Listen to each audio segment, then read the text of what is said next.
I suspect that, because the United States and much of the West has become more secular over the last several decades and generations, it's a little easier to see the legacy of Athens, right?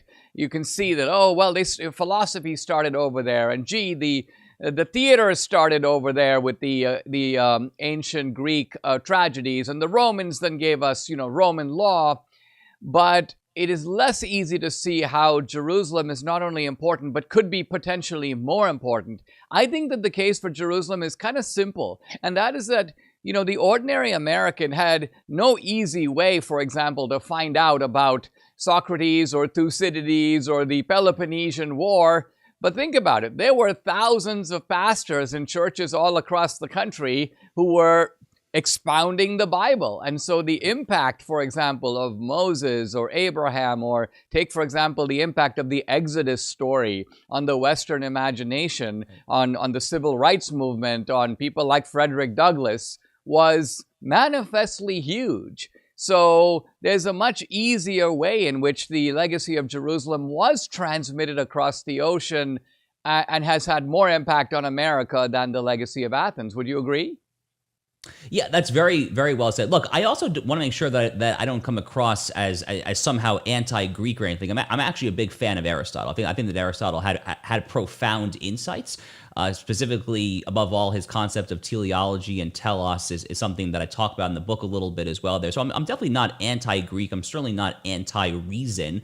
This notion of reason is kind of considered to be kind of, the big legacy of the Athens school.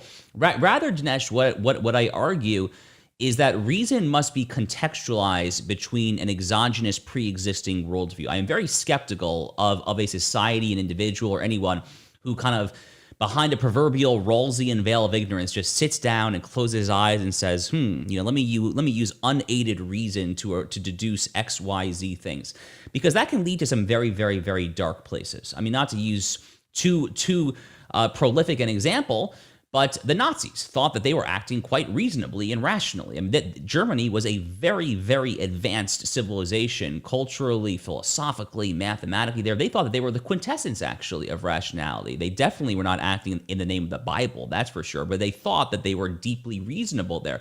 In our own Jewish tradition, our great sage Maimonides, in Hebrew we call him the Rambam, he's kind of viewed as the Jewish equivalent of Aquinas in many ways there.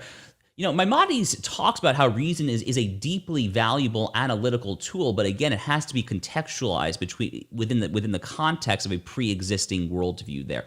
But your point is also deeply well taken. You can go back and look at the speeches from the pulpit of the pastors in the 17th and 18th century in colonial America there. Were they reading John Locke and the Second Treatise? Sure. There were a lot of erudite, educated men who were, but you know what they were reading a lot more than John Locke? The Bible. They were reading the Bible a lot, and the Bible really, really formed their worldview.